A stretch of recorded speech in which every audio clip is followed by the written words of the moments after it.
This program is brought to you by Rolling Nexus.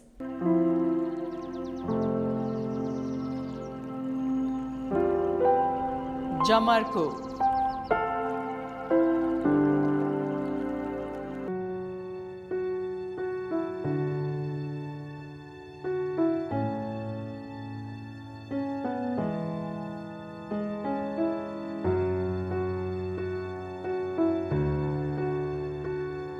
घर परिवार र आफन्तविहीन भई वा परित्यक्त भई सडक पेटी एवं सार्वजनिक स्थलहरूमा कष्टकर जीवन व्यतीत गर्न विवश सहयोगका अपेक्षीहरूको अवस्था कम कहाली लाग्दछैन।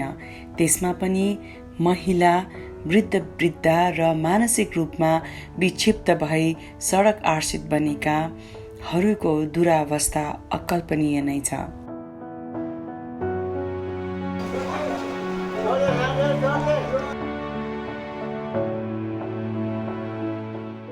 लोक कल्याणकारी राज्यको परिकल्पना गरिएको नेपाल जस्तो मुलुकमा कुनै पनि नागरिकले अभिभावक विहीन हुनुपर्ने स्थिति सृजना हुनु संविधानको मर्म र भावना विपरीत सरकारको प्रमुख कानुनी दायित्व वा भनौँ प्राथमिक जिम्मेवारीबाट राज्य विमुख भएको अर्थ लाग्छ। नमस्कार, म नाथ तिमल्सिना, मानव सेवा आश्रमको समर्पित अभियान। सुरुमा त सडकमा रहने आमा बुवाहरू धेरैजना चाहिँ मानसिक रूपमा विचलन भएको आमा बुवाहरू हुनुहुन्छ। यो नै सबैभन्दा ठुलो हाम्रो लागि चुनौतीको विषय हो र हामी सबैलाई थाहा छ मानसिक सन्तुलन बिग्रेको वा कम स्मरण शक्ति भएका व्यक्तिहरू अनि र डाउन सिम्पटम भएका व्यक्तिहरूको सेवा अत्यन्तै कठिनाइपूर्वक हुने गरेको छ। त्यसको लागि सर्भिस स्टाफहरू अत्यन्तै धेरै चाहिनु हुने, त्यो किसिमको क्वालिटी मेन्टेन गर्नको लागि गाह्रो हुने। अब आज हामी जति आएर यो आश्रमको भिजिट गऱ्यौँ, जति सुगर सफा हामीले देखिराखेको छौँ र यसको बिल्डअप गर्नको लागि नै धेरै ठुलो चुनौतीहरू हुन्छ। दिसा पिसाब सबैले सोर्न सक्नुहुन्न, खाना सबैले सक्नुहुन्न, आफ्नो नुहाइ धुवाइ आफैले गर्न सक्नुहुन्न, आफ्नो लत्ता कपडा आफैले धुन सक्नुहुन्न। यी सबै कुरा सपोर्ट स्टाफको रूपमा सहयोगीहरूले भलिन्टियरहरूले सपोर्ट गरिदिनु पर्ने नै सबैभन्दा ठुलो चुनौती छ। रेगुलर रूपमा औषधिहरू सेवन गराउनुपर्छ। एक दिन एक छाक एकचोटि औषधि छुट्यो भने पनि उहाँहरूको मानसिक स्थितिमा परिवर्तन आएर यहाँ भएका अरू टिमलाई पनि असहज हुने वातावरणहरू क्रिएट गरिदिने यस्ता धेरै खालका चुनौतीहरू सडकमा रहनुभएको आमा बुवाहरूसँग हुन्छ। र विशेष गरी सडकमा रहेका आमा बुवाहरूलाई भित्राउँदै गर्दा आश्रममा आउँदै गर्दा चाहिँ उहाँहरूसँग धेरैजनासँग रोगहरू हुने, कसैसँग किडनीसँग सम्बन्धी समस्या, कसैसँग सुगर प्रेसरसँग सम्बन्धी समस्या, कसैसँग मानसिक रूपमा विचलन भएको समस्याहरू हुने गरेको हामीले पाउने गरेको छौँ। र अहिले सबैभन्दा ठुलो चुनौती भनेको नै यही हो। र विशेष गरी मानसिक सन्तुलन गुमेका आमा बुवाहरूले आफ्नो घर चाँडै बताउन नसक्नु पनि एउटा चुनौती हो, किनकि हामी पारिवारिक पुनर्मिलनको लागि पनि सेवा गरिराखेको कारणले गर्दाखेरि सेवालाई दुई किसिमको सपोर्ट चाहिने रहेछ होइन। धेरै किसिमको सपोर्ट चाहिन्छ। तीमध्ये चाहिँ एउटा नीतिगत सपोर्ट चाहियो, एउटा मोरल सपोर्ट चाहियो र फाइनेन्सियल सपोर्ट चाहियो होइन। अब हामीलाई फाइनेन्सियल सपोर्ट पनि लगभग भइ नै राखेको छ। मोरल सपोर्टहरू पनि हामीले धेरै व्यक्तिहरूबाट पाउने गरेको छौँ। तर नीतिगत रूपमा सपोर्टको लागि पनि अब हामी काम गरिराखेको छौँ। त्यसको लागि बिल्डअपको तयारीहरू गरिराखेको छौँ। र विशेष गरी हामीलाई अहिलेसम्म मानव सेवा आश्रम यो स्थानसम्म आइदिनको लागि सबैजना उदारमना व्यक्तिहरूको साथ सहयोग सद्भावबाटै हो, सपोर्टबाटै हो। हामीले यही पछाडि रहनुभएका 5 जना आमा बुवाबाट सुरुवात गरेको मानव सेवा आश्रमको सेवा आज देशैभरि रहनुभएका लगभग 1600 हाराहारीको आमा बुवाहरू को सम्म पुग्नुको पछाडि भनेपछि सबै कुरालाई सपोर्टकै अगाडि बढेको कारण, सपोर्टले अगाडि बढेकै कारणले गर्दा भयो। र हामी अब अहिले चाहिँ नीतिगत रूपमा पनि यसलाई अगाडि बढाउन चाहिराखेको छौँ। र धेरैजना ठाउँहरूबाट उद्धार गरेर लिएर आउँदै गर्दाखेरि हामीलाई सिफारिसहरू मात्रै प्राप्त हुन्छ, सहयोगहरू कम प्राप्त हुने स्थानीय पालिकाहरूबाट। यो पनि हाम्रो एउटा प्रशासनिक रूपमा हुने चुनौतीको विषय रहेको छ, किनकि सिफारिस गरिदिन सजिलो भयो तर उहाँहरूको व्यवस्थापन चाहिँ अत्यन्तै गाह्रो हुने भएको कारणले गर्दा यो पनि एउटा असहज वातावरण हो, हाम्रो लागि चुनौतीकै विषय हो। र प्रशासनिक रूपमा अहिलेसम्म हरेक तर्फबाट हाम्रो सेवालाई देखिसकेपछि धेरैजनाले मन प्रफुल्लित बनाएर कृतज्ञताकै शब्दहरू व्यक्त गर्नु।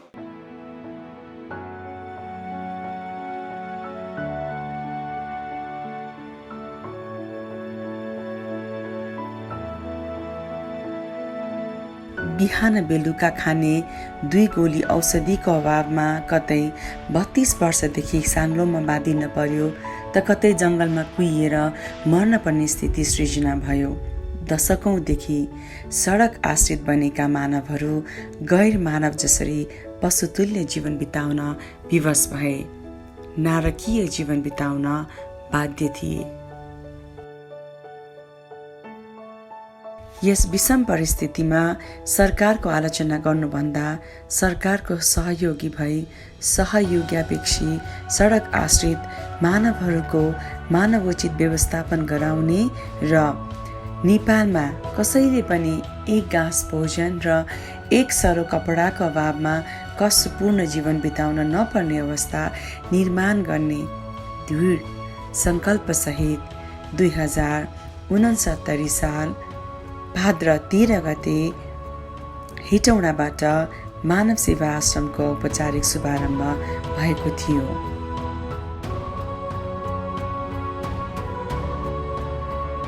मेरो नाम सृजना ओली हो। मेरो जन्मस्थल मकवानपुर हेटौँडा हो। विशेष गरी मानव सेवा आश्रमले घर परिवार आफन्त नितान्त रूपमा कोही पनि नहुनुभएका बेसहारा सहयोगको अपेक्षा गरेर बस्नुभएका व्यक्तिहरूलाई सेवा गरिरहेको छ र आफूले कर्णाली प्रदेशको जिम्मेवारी लिँदै गर्दा जहाँ पनि त्यही नै हो, जहाँ कोही नहुनुभएका व्यक्तिहरू भेट्छौँ हामी उहाँहरूलाई नै आश्रममा ल्याएर सेवा गर्ने गर्छौँ र विशेष गरी आफूले कर्णाली प्रदेशको जिम्मेवारी लिएर विगत लामो समयदेखि सेवालाई अगाडि बढाइरहेका छौँ र त्यहाँको परिवेशमा रहँदै गर्दाखेरि पनि धेरै जस्तो बेसहारा व्यक्तिहरू आश्रममा हामीले संरक्षणमा राखेका छौँ भने कतिपय अवस्थामा त्यहाँ चाहिँ मानसिक रोग वा मानसिक स्वास्थ्यको बारेमा ज्ञान नभएको र घरभित्रै बाँधेर थुनेर अमानवीय तरिकाबाट राखिएको एउटा बन्धक बनाइएको त्यस्तो धेरै केसहरू हामीले देख्छौँ।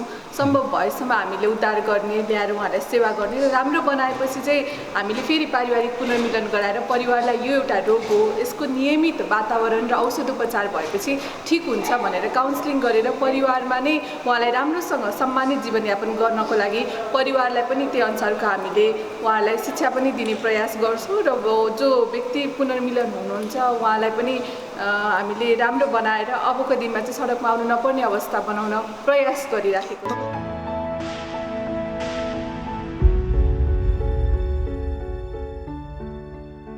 मानव सेवा आश्रम मानवता र सामाजिक भावनालाई व्यवहारिक रूपमा अनुभूति गर्न सकिने एक मानवीय मन्दिरको रूपमा विकास भइरहेको छ। यस क्षेत्रका स्कुल पढ्ने साना साना बालबालिकाहरूले समेत आफ्नै प्रयासमा खाजा खर्च कटाई मानव सेवा आश्रममा आई आश्रित आमा बुवाहरूको लागि नगद तथा जिन्सी सहयोग गरिरहेका छन्।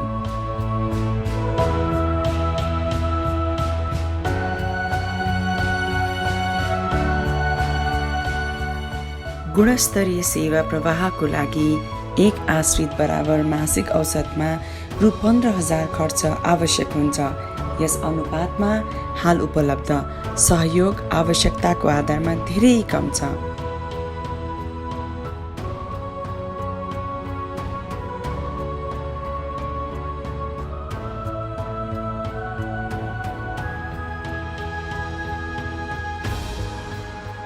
एकातिर स्रोतको अभाव र अर्कोतिर सेवालाई गुणस्तरीय बनाउन चिन्तन गर्नुपर्ने समय, दाता खोज्न र खुसी पार्न व्यतीत गर्नुपर्ने बाध्यात्मक अवस्थाले सेवा गुणस्तर चाहे जस्तो बनाउन सकिएको छैन। म उमा भण्डारी, म विगत 10 वर्षदेखि मानव सेवा आश्रममा सेवा गरेर बसिराखेकी छु, केन्द्रीय सदस्य। एकदमै अप्ठ्यारा चुनौतीहरू त एकदमै हुन्छन्। आफ्नो चाहिँ अब अप्ठ्यारामा पनि अवसर त पक्कै पनि भइहाल्छ। एउटा साँचो चाबी सँगसँगै चाबी पनि पक्कै पनि हुन्छ। त्यस कारणले गर्दा हामीले समस्यामा पनि अवसर देखेर हामीले चाहिँ जुन पहिला सुरु गर्दाखेरि चाहिँ हामीले मुठीदानबाट सुरु गरेको थियौँ। मुठीबाट बिस्तारै सबैजना अलिकति जनचेतना घर दैलो नै गरेर हामीले मुठीदानहरू अनि पैसाहरूदेखि बिस्तारै सङ्कलन गर्दै हामीले आमा बुवालाई यहाँ राखेको थियौँ भने अहिले चाहिँ बिस्तारै अब विभिन्न कार्यक्रमहरू विभिन्न किसिमका हामी मानव सेवा आश्रमबाट कार्यक्रमहरू गर्छौँ। हाम्रो अभिभावकहरू पनि हुनुहुन्छ। यसरी हामीले जनचेतना र आश्रमको बारेमा ठाउँ टोल स्कुल हरेक ठाउँमा गएर चाहिँ हामीले मानव सेवा आश्रमको बारेमा परिचय भिडियोहरू विभिन्न किसिमका कार्यक्रमहरू गरेर त्यसबाट चाहिँ अहिले मुठीभन्दा पनि हामीलाई विभिन्न ठाउँहरूबाट नै सहयोगहरू पनि आइराखेको हुन्छ। कसैले अब जन्मदिन मनाइराख्नुहुन्छ, कसैले पितृ कार्यहरू पनि मनाउनुहुन्छ, कसैले विवाह वर्षगाँठ मनाउनुहुन्छ। यो भवन यतापट्टिको भवनहरूमा र यतापट्टि चाहिँ हाम्रा नारायणहरू विशेष गरी बुवा र दाईहरू हुनुहुन्छ र उतापट्टिको ब्लकमा चाहिँ आमा लक्ष्मीहरूको व्यवस्थापन हुन्छ। उहाँहरूको शयन कक्ष छ। क्षमता हुनुभएका आमा बुवाहरू अहिले 215 जना मध्ये लगभग 30-35 जना चाहिँ अलिकति अपाङ्गता हुनुभएका विशेष क्षमता हुनुभएका आमा बुवा दाइ दिदीहरू हुनुहुन्छ र यो चाहिँ उहाँहरूको लागि हामीले थेरापी कक्ष निर्माण गरेका छौँ। एकजना हाम्रो अभिभावक सहयोगी हुनुहुन्छ सुदर्शन अधिकारी, उहाँको आर्थिक योगदानमा यो सामग्रीहरू सबै खरिद भयो र अहिले एकजना फिजियोथेरापिस्ट बहिनी पनि हुनुहुन्छ। अहिले हामीसँग 3 जना स्वास्थ्य कर्मीहरू सहयोगको रूपमा हुनुहुन्छ। यो चाहिँ हाम्रो मेडिकल कक्ष भयो।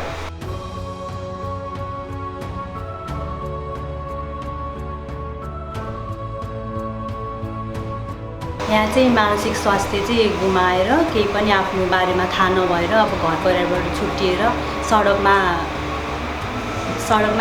आफ्नो कष्टकर जीवनहरू बिताइरहनु भएको चाहिँ आमा बुवाहरू चाहिँ यहाँ आउनुहुन्छ। यो चाहिँ हाम्रो पार्लर हजुर। विशेष गरी आमा बुवाहरू दाढी कपालहरू काट्ने एउटा पार्लर सानो सजिलोको लागि।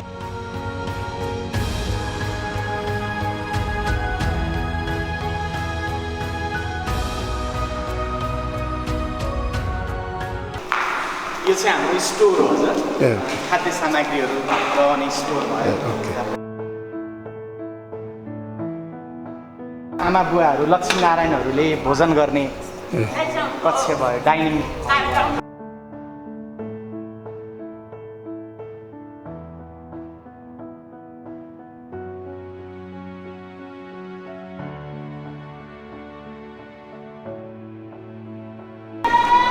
हाम्रो यतापट्टिको ब्लक चाहिँ यो विशेष गरी आमा दिदी बहिनीहरूको लागि हामीले आमा दिदी बहिनीहरू बुवाहरू र बाबु नानीहरूलाई चाहिँ छुट्टा छुट्टै राखेका छौँ। अहिले चाहिँ उहाँहरू सबैजना भोजन गरेर अहिले केही समय 1-1.5 घन्टा औषधि खाएर आराम गर्नु भएको छ। यतापट्टि चाहिँ आमा दिदी बहिनीहरू मात्रै रहनुहुन्छ।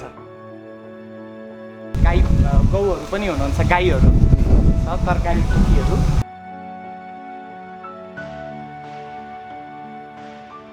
यो हाम्रो कपडा धुने यो इन्डस्ट्रियल वासिङ मेसिन हजुर।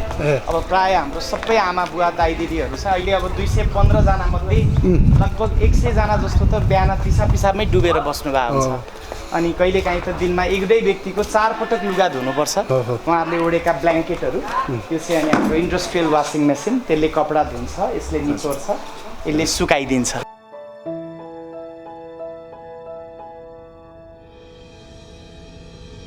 7-8 गाईहरू भइसकेका छन् हजुर। हामी अब अरू पनि गाईहरू पाल्ने गरी यहाँ क्षमता विकास गरेका छौँ। गाई पाल्न चाहिँ किन लाग्नुभएको तपाईँहरूले?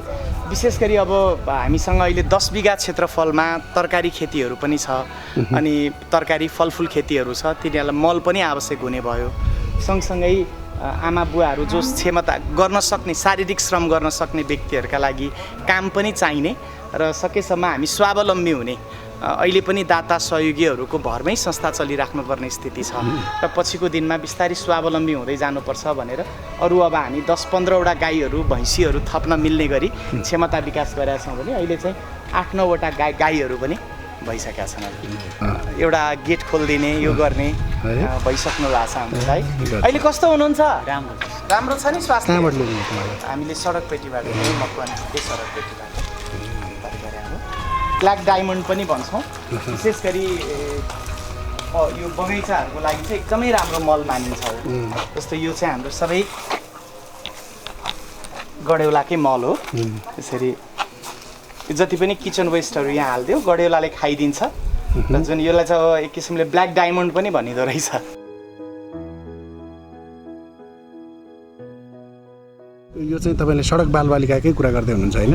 हो। अब विशेष अहिले मानव सेवा आश्रममा संरक्षित हुनुभएका बाबु नानीहरू चाहिँ मानसिक स्वास्थ्य समस्या भएर सडक पेटीमा हिँड्ने अनि विभिन्न कारणले गर्भ रहने अनि आश्रममा उद्धार गरेर लिएर आउँदा कसैको 5, 6, 7 महिना भइसकेको हुने गर्भ अनि यति मानसिक स्वास्थ्य समस्या भएका आमा दिदीबाट जन्मिएकै बाबु नानी अहिले 42 जना हुनुहुन्छ जो आश्रममै आएर जन्मिनु भयो।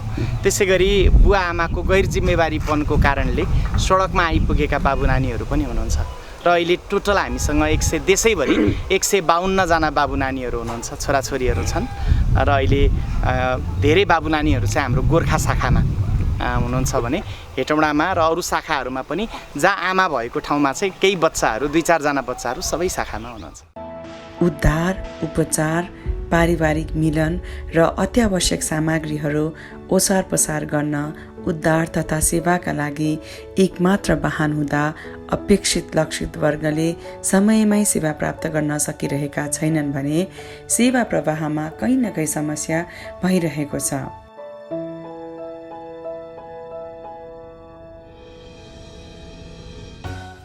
मानव सेवा आश्रम 7 प्रदेशमा सञ्चालित छ। सहयोगापेक्षी सडक आश्रित मानवहरूको मानवोचित व्यवस्थापन 7 प्रदेशको घोषित नीति र कानुनी दायित्व हो। सबै प्रदेशको तुलनामा बागमती प्रदेशमा सहयोगापेक्षीहरूको दुरावस्था अझै अधिक रहेको पाइन्छ। यद्यपि यति संवेदनशील कार्यमा प्रदेश सरकारको सहभागिता आवश्यकताको तुलनामा अति कमजोर छ। यस प्रकारका सहयोगका उपेक्षीहरूको संरक्षण र हेरचाहको प्रमुख दायित्व स्थानीय सरकारलाई रहेको छ। अघिल्लो वर्ष यसैताका अधिकांश स्थानीय पालिकामा सहयोगापेक्षी सडक आश्रित मानवहरूको मानवोचित व्यवस्थापनका लागि सहकार्यका लागि प्रस्तावना पठाएका थियो। तर यस वर्षको प्रदेश सरकारको नीति तथा कार्यक्रमले यस्ता असहज परिस्थितिहरूलाई समाधान गर्दै जानेछ भन्ने विश्वास रहेको छ। राज्यले बुझ्नुपर्छ भौतिक चिज विन सुविधाका लागि हुन्, तर यदि मानिस नै नरहे ती सुविधा कसले उपभोग गर्लान् र?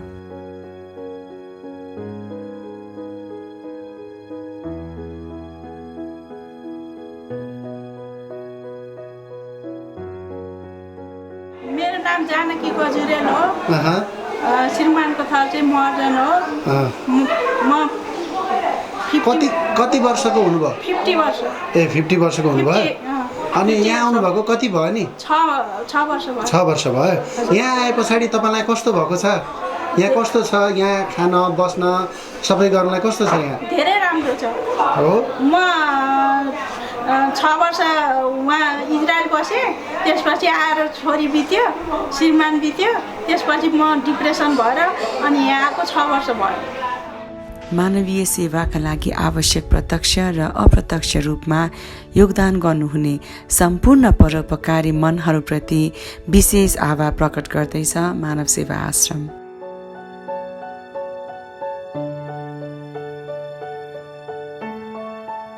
लक्षित कार्यहरू हाललाई कठिन चाहिँ देखिएको भए तापनि निस्वार्थपूर्वक शुभारम्भ भएका पवित्र सेवाका कार्यहरूलाई सफल पार्न भगवानले अनेकलाई प्रेरणा दिनुहुनेछ भन्ने विश्वास पनि लिएका छन्। शक्ति र पदमा रहेका व्यक्तिको सेवा नभई चाकडी हुन्छ। दिनहीन र असहायको सेवा माधव सेवा हुन्छ, ईश्वरको सेवा हुन्छ।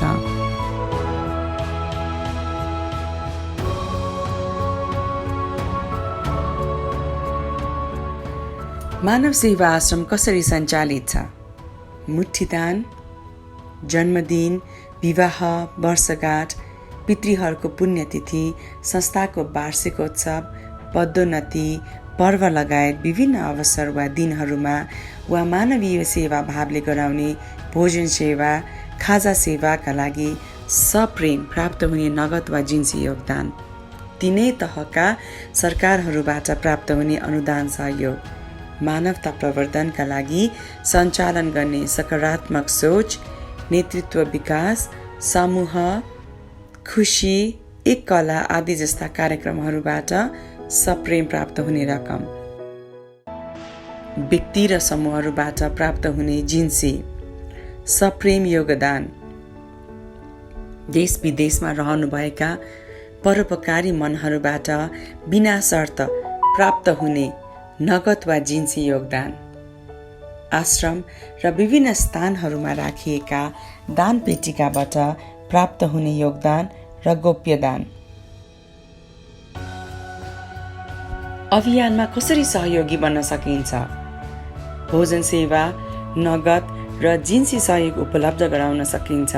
जन्मदिन, विवाह वर्षगाँठ, पितृहरूको पुण्यतिथि, संस्थाको वार्षिकोत्सव, पदोन्नति, पर्व लगायत विभिन्न अवसर वा दिनहरूमा आफ्नो इच्छा अनुसारको सहयोग उपलब्ध गराउन सकिन्छ।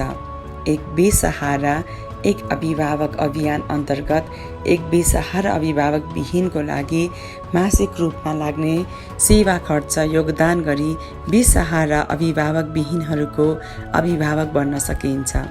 मासिक सहयोगी सदस्यता ग्रहण गरेर आफ्नो इच्छा कटौती गरी मासिक रूपमा आफ्नो इच्छा अनुसारको नगद तथा जिन्सी सामग्री सहयोग उपलब्ध गराउन सकिन्छ।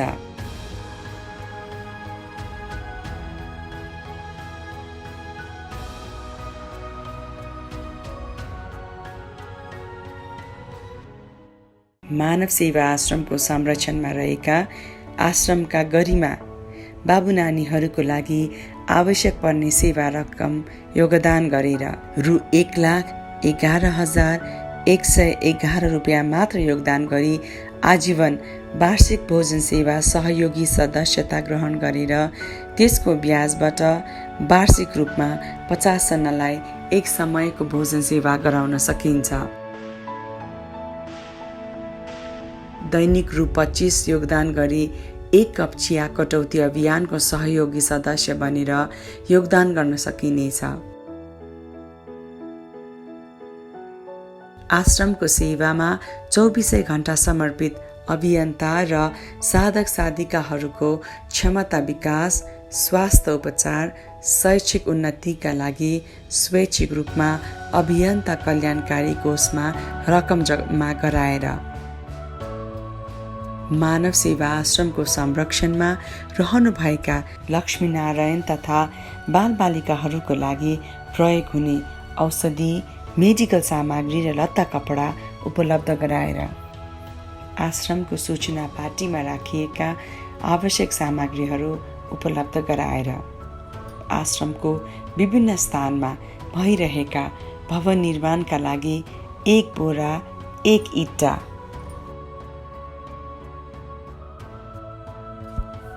हाम्रो चाहना सबैको लागि खाना, नाना र छाना। हाम्रो प्रतिबद्धता सहयोगापेक्षी बेसहारा, अशक्त, असहाय, अनाथ, अभिभावकविहीन, मानसिक तथा शारीरिक रूपमा कमजोर, सडक आश्रित मानव मुक्त राष्ट्र नेपाल निर्माण घोषणा एवं कार्यान्वयन। हाम्रो सपना मानवीयताको राष्ट्र नेपाल निर्माण।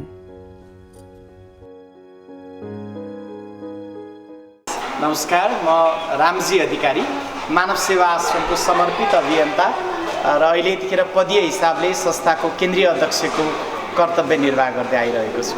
मानव सेवा आश्रम यो नाथै नाथले बास गरेको देशमा कसैले पनि अनाथ भएर सडक पेटी र सार्वजनिक स्थलहरूमा अभिभावकविहीन भएर बस्न नपरोस्, सबैका लागि खाना, नाना, छाना हुनुपर्छ, मानव अधिकारको सुनिश्चितता सबै नागरिकले गर्नुपर्छ भन्ने भावनालाई आत्मसात गर्दै 2069 साल भाद्र 13 गते मकवानपुर जिल्लाको हेटौडा नगरबाट मानव सेवा आश्रमको सेवा शुभारम्भ भयो र अहिले आजको दिनमा यो 10 वर्ष पुरा भएर अहिले हामी 11औं वर्षको यात्रामा सेवा अगाडि बढिरहँदा आजको दिनमा मानव सेवा आश्रम 7 प्रदेशको 19वटा जिल्लामा 23वटा सेवा केन्द्रहरू सञ्चालनमा छ र ती 23वटा सेवा केन्द्रको छानामुनि आजको दिनमा 1600 जना विभिन्न उमेर समूहका सहयोगापेक्षी आमा बुवा दाजुभाइ दिदीबहिनी र बाबु नानीहरू संरक्षित हुनुहुन्छ। उहाँहरूको हामीले सेवा गर्न पाइरहेका छौँ र ती 1600 जना मध्येमा 152 जना बाबु नानीहरू हुनुहुन्छ भने 1000 भन्दा बढी मानसिक स्वास्थ्य समस्या भएका आमा बुवा दाइ दिदीहरू हुनुहुन्छ। ज्येष्ठ नागरिकहरू र विशेष क्षमता भएका व्यक्तिहरू पनि आश्रमको छानामुनि हुनुहुन्छ। तपाईलाई यो मानव सेवा आश्रम खोल्नुपर्ने प्रेरणा अथवा सोच के चिजले क्लिक गरेर तपाईँ यो क्षेत्रमा लाग्नुभयो? हजुर, अब यसमा आफ्नो लागि त जो पनि बाँच्छ, तर हामी आफूभन्दा कम अवसर पाएका व्यक्तिहरू, हामीभन्दा कम भाग्यमानी भएका व्यक्तिहरूका लागि सहयोगी बन्नुपर्छ भन्ने एउटा भावना बुवा आमाबाट पाएको संस्कार, गुरुहरूबाट पाएको प्रेरणा नै हो भन्ने लाग्छ। म त निमित्त मात्रै हो, गर्न र गराउनका लागि प्रेरित गर्ने भगवान् हुनुहुन्छ, मार्गदर्शन गर्ने गुरुहरू र सहयात्री साथीहरूकै बलमा मानव सेवा आश्रमको सेवा कार्यहरू अगाडि बढिरहेको छ। र हामी 2082 सालभित्र हाम्रो देश नेपालको सडक पेटी र सार्वजनिक स्थलमा कसैले पनि भोकै नाङ्गै बेसहारा भएर रहन नपर्ने अवस्था निर्माण गर्ने सङ्कल्पका साथ मिसन 2082 भनेर लागिरहेका छौँ। र अहिले मानव सेवा आश्रमले गरेको सङ्कल्पलाई आत्मसात गर्दै नेपाल सरकारको तिनै तहका सरकारहरूमा पनि सहयोगापेक्षी सडक मानवमुक्त राष्ट्र, प्रदेश र नगरहरू निर्माण गर्ने विषय अहिले नीति तथा कार्यक्रमहरूमा परेको छ र अहिले सम्पूर्ण नेपालकै एउटा साझा अभियान बनेर अगाडि बढिरहेको छ मानव सेवा आश्रम। राज्यले गर्नुपर्ने दायित्व तपाईँ आफैले यो जिम्मेवारी बोध कसरी गर्नुभयो? के चिजले तपाईँलाई क्लिक गर्यो? विशेष गरेर यो त राज्य सरकारले गर्नुपर्ने कुरा हो। वास्तवमै लोक कल्याणकारी राज्यमा कोही नभएका बेसहाराहरूको अभिभावक भनेको राज्य हुन्छ र राज्यले गरेन भनेर एक किसिमले गुनासो गरेर बसिरहनुभन्दा हामी पनि राज्यको एउटा सहयोगी बनाऊँ र एउटा जिम्मेवार नागरिकको कर्तव्य पुरा गरौँ भन्ने भावना पनि हो। र यी सहयोगापेक्षी हामीभन्दा कम अवसर पाएका व्यक्तिहरूको सेवामा जुट्दा यसले दिने एउटा आत्मसन्तुष्टि छुट्टै किसिमको हुन्छ र स्वाभाविक रूपले राज्यले गर्नुपर्ने काम हो। र अहिले पनि हामीहरू सहयोगापेक्षी सडक आश्रित मानवहरूको उद्धार, औषधोपचार, व्यवस्थापन र पालन पोषण सँगसँगै र तिनै तहको सरकारलाई पनि दायित्वबोध गराउने र सबै जनसमुदायलाई आफूभन्दा कम अवसर पाएका व्यक्तिहरूलाई सहयोग गरौँ भन्ने एउटा भावना विकास गराउनका लागि पनि हामीले मानवता प्रवर्धनका कार्यक्रमहरू पनि सँगसँगै अगाडि बढाइरहेका छौँ। अब यो अभियान एउटा व्यक्ति या सरकार या राज्यले मात्रै नभएर सबैजनाको साझा अभियान बन्नुपर्छ भन्ने सोचका साथ सबैलाई यो अभियानमा सहभागी हुनका लागि पनि हामीले अनुरोध गरिरहेका छौँ। तपाईँ यो देशमा 23वटा ठाउँमा त आफ्नै एउटा आश्रमहरू खोलिसक्नु भएको छ। तपाईँहरूको भिजन सुनाउन अलिकति कति पर जाने सोच बनाउनु भएको छ? हजुर, विशेष गरी मानव सेवा आश्रमको चाहना भनेको सबैका लागि खाना, नाना र छाना, यो चाहिँ हाम्रो चाहना हो भने मानव सेवा आश्रमको प्रतिबद्धता भनेको सहयोगापेक्षी सडक आश्रित मुक्त राष्ट्र नेपाल निर्माण गर्ने घोषणा गर्ने र त्यसको पूर्ण रूपले कार्यान्वयन गर्ने। हामीले एउटा डेडलाइन पनि बनाएका छौँ 2082। अब हामीसँग 2 वर्ष मात्रै बाँकी छ। 2 वर्षभित्रमा हाम्रो प्रतिबद्धता छ कि यो नाथै नाथले बास गरेको देशमा कसैले पनि अनाथ भएर बस्न नपर्ने र मानव सेवा आश्रमको सपना भनेको मानवताको देश नेपाल, द कन्ट्री अफ ह्युम्यानिटीको रूपमा विश्व मानचित्रमा नेपालको परिचय अझ उँचो बनाउने एउटा यो हाम्रो सपना हो। र 2082 को लक्ष्य पुरा भइसकेपछि हामी सम्पूर्ण अभियन्ताहरूले एउटा परिकल्पना गरिरहेका छौँ कि सहयोगापेक्षी सडक मानव मुक्त राष्ट्र मात्र नभएर सहयोगापेक्षी प्राणी मुक्त राष्ट्र। कि हाम्रा नेपालका सडक पेटीमा कोही पनि प्राणीहरू अहिले पनि हामी धेरै इभन ठुला ठुला नगरहरूमा देख्न सक्छौँ गाई, कुकुर, बाछा बाछीहरू पनि सहयोगापेक्षी भएर सडक पेटीहरूमै बस्नुपर्ने अवस्था छ। र हामी 2082 पछि 7वटै प्रदेशमा सहयोगापेक्षी प्राणीहरूका लागि पनि प्राणी सेवा आश्रम सञ्चालन गर्ने, 7वटै प्रदेशमा मानवता अध्ययन केन्द्र। अहिले मान्छे सफल र ठुलो हुनुपर्छ भन्ने पढाइ चाहिँ जहाँ पनि हुन्छ, तर कसरी असल बन्ने, मानवतालाई केन्द्रबिन्दुमा राखेर कसरी पाइलाहरू अगाडि बढाउने भन्ने विषयसँग सम्बन्धित पढाइहरू हुँदैनन्। तिनै कुरालाई आत्मसात गर्दै हामी 7वटै प्रदेशमा मानवता अध्ययन केन्द्र निर्माण गर्ने सोचमा छौँ भने अहिले सुदूरपश्चिम प्रदेशको धनगढीमा हाम्रो निर्माण कार्य, मानवता अध्ययन केन्द्रको निर्माण कार्य पनि अगाडि बढिसकेको छ। सँगसँगै हामी 7वटै प्रदेशमा mental hospital and well-being centre निर्माण गर्ने पनि हाम्रो सपना रहेको छ। सँगसँगै ज्येष्ठ नागरिक मनोरञ्जन केन्द्र। आज धेरै आमा बुवाहरू छोराछोरीको इज्जत जान्छ कि भन्ने डरले आश्रमहरूमा आइ नपुग्नु भएको, तर घरमा एकदमै एक्लो र निराशामय जीवनयापन गरिराख्नुभएका आमा बुवालाई केन्द्रबिन्दुमा राखेर जसरी बच्चा बच्चीहरूको स्कुल भनेको जस्तै ज्येष्ठ नागरिकहरूका लागि हामीले मनोरञ्जन केन्द्र सञ्चालन गर्ने हामीले लक्ष्य राखेका छौँ। र हाम्रो सपना भनेको सिङ्गो मानवताको राष्ट्र, द कन्ट्री अफ ह्युम्यानिटी नेपालको रूपमा विश्व मानचित्रमा स्थापित गराउने र सहयोगापेक्षी सडक मानव मुक्त विश्वको अवधारणा चाहिँ अगाडि बढाउने चाहिँ यो हाम्रो सपना हो। अब यत्रो संस्था चलाउनलाई चाहिँ आर्थिक पाटो पनि एकदमै महत्त्वपूर्ण कुरा रहन्छ। यत्रो संस्था अपरेसन गर्नलाई तपाईँहरूले कसरी आर्थिक पाटोलाई मजबुत बनाइराख्नु भएको छ? त्यो भोलि गएर चाहिँ क्रास नहोस् अथवा भोलि गएर बन्द नहोस् भन्नको लागि ती बाटाहरू चाहिँ कसरी खुलाउनु भएको छ? हजुर, यसमा स्वाभाविक रूपले आर्थिक पक्षीय संस्थामा त्यसले ठुलो भूमिका निर्वाह गरेको हुन्छ र हामीले मानव सेवा आश्रमको शुभारम्भ गर्दादेखि नै एउटा सङ्कल्प गर्यौँ कि हामी कुनै पनि वैदेशिक दात्री निकायहरूको शर्त सहितको सहयोग नलिकन हामीलाई एउटा कुरामा विश्वास छ, स्वावलम्बन भनेको उन्नतिको पथ हो, परावलम्बन पतनको पथ हो र हामी एउटा नेपालमा समाज सेवाको परिभाषामै एउटा परिवर्तन लिएर आउने सोच हाम्रो रहेको छ र अहिले पनि हामीलाई धेरै मानिसहरूले सोध्नुहुन्छ कि तपाईँहरूलाई कहाँबाट फन्डिङ हो, कहाँबाट डलर आउँछ भन्ने नै जिज्ञासा धेरै मानिसहरूले राख्ने गर्नुहुन्छ र त्यो समाज सेवाको परिभाषा नै बदल्न सक्ने गरी हामीहरू अगाडि बढिरहेका छौँ र अहिले मानव सेवा आश्रम विशेष गरी तिनै तहको सरकारलाई हामीले अभिभावकत्व लिदिनका लागि साथ सहयोग पुर्याउनका लागि हामीले अनुरोध गरिरहेका छौँ भने अहिले सबै जनसमुदायहरू मानवता प्रेमी परोपकारी मनहरूलाई मुठी मुठीको सहयोगबाट आश्रमको सेवा कार्यहरू अगाडि बढिरहेको छ। मानिसहरूले आफ्नो जन्मदिनमा, विवाह वर्षगाँठहरूमा, आफ्ना पितृ कार्यहरूमा र सेवा भावबाट कसैले एक समयको खाना, कसैले एक दिनभरिको खाना, कसैले एक बेसहाराको अभिभावक बनिदिने जस्ता मानवीय कार्यमा हात बटाइदिनु भएको छ र अहिलेको हाम्रो यो आर्थिक वर्षको अडिट रिपोर्ट हेर्दै गर्दा पनि 40-45% जस्तो सहभागिता चाहिँ सरकारको देखिन्छ भने अहिले पनि 60% सहभागिता चाहिँ जनसमुदायहरू परोपकारी मनहरूकै साथ सहयोगबाट अगाडि बढिरहेको छ र हामी राज्यलाई अझ बढी जिम्मेवार हुनका लागि पहल गरिरहेका छौँ, अनुरोध गरिरहेका छौँ। अन्त्यमा के भन्न चाहनुहुन्छ? हामी यो नातै नातले बास गरेको देशमा कसैले पनि अनाथ भएर बस्न नपर्ने अवस्था बनाउने अभियानमा छौँ। मरेपछिको स्वर्ग र नर्क भन्दा यही धरतीलाई स्वर्ग बनाउनुपर्छ भन्ने भावनाका साथ अगाडि बढिरहेका छौँ। कालीगढले बनाएको मूर्ति ढुङ्गा, फेरि यसको अर्थमा नास्तिक होइन, म पनि मन्दिर, मस्जिद, गुम्बा, चर्च देख्यो भने शिर श्रद्धाले निहुराउँछु, तर हामी हाम्रो अभियानको माध्यमबाट भन्ने गर्छौँ, कोही जान्छन् काबा काशी, कोही चारै धाम, कोही जान्छन् काबा काशी, कोही चारै धाम, अलग निरञ्जन घरभित्रै छन्, बाहिर के को काम। हामी सबै नेपालीहरूको घर मन्दिर, मस्जिद, गुम्बा बन्नुपर्छ। ईश्वरलाई पाउने पहिलो भर्याङ भनेको जन्म दिने आमा हो, जन्म दिने बाबा हो। ती मातापिताहरूप्रतिको सम्मान बढ्नुपर्छ। प्रत्येक नेपालीको घर मन्दिर, मस्जिद, गुम्बा, चर्च बन्नुपर्छ र यो धरतीलाई नै स्वर्ग बनाउने अभियानमा जुट्नका लागि र सहयोगापेक्षी सडक मानव मुक्त राष्ट्र नेपाल निर्माण गर्ने यो महाअभियानमा तन मन धनको त्रिवेणीबाट साथ सहयोग र अभिभावकत्वका लागि पनि अनुरोध गर्छु। जय मानव सेवा, जय मानवता, जय मातृभूमि। अनलाइनको भिडमा एउटा छुट्टै पहिचान र तथ्यपरक समाचार सहित अर्थरोजगार.com। देशको अर्थतन्त्र साना हुन् वा ठुला, औद्योगिक हुन् वा घरेलु, सबै हाम्रो प्राथमिकतामा।